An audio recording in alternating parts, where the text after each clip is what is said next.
5 tahun lah kita orang pakai. 5-6 kali lah betul.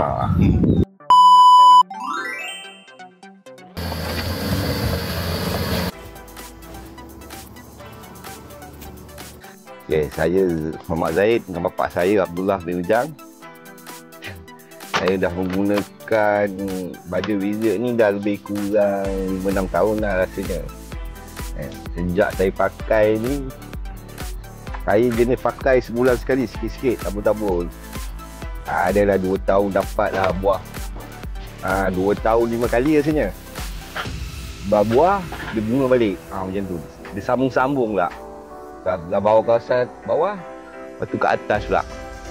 Pokok tu dah lebih kurang 30 lah, 30 pokok. Campur-campur. Cempedak, madu ada, manggis ada. Manggis ada. Rambutan ada. Manggis, pokok ada kot.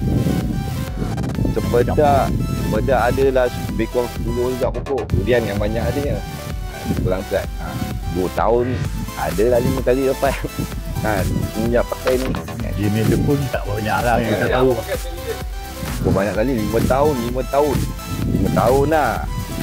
5 tahun lah kita orang pakai. 5-6 kali lah betul. Belum lagi.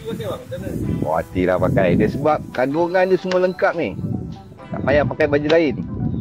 Kalau ada pun dolomite lah, kapur campur. Itu je dengan baju air. Baju campur air ni.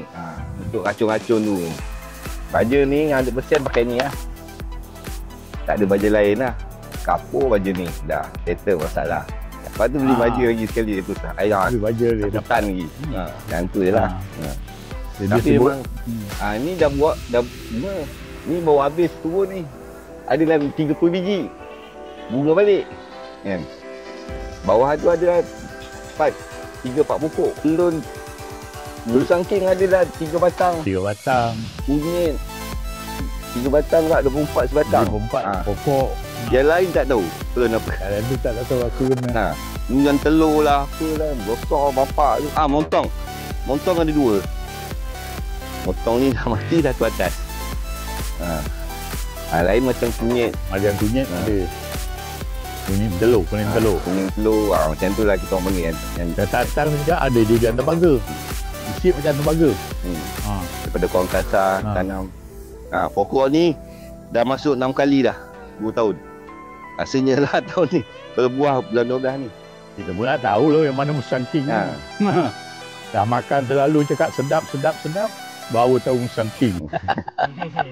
Betul. Tak tahu. Tu benar. 10 tahun dah, 30-40 tahun tahu dah. Pun member petani datang, boleh tahu cerita dia.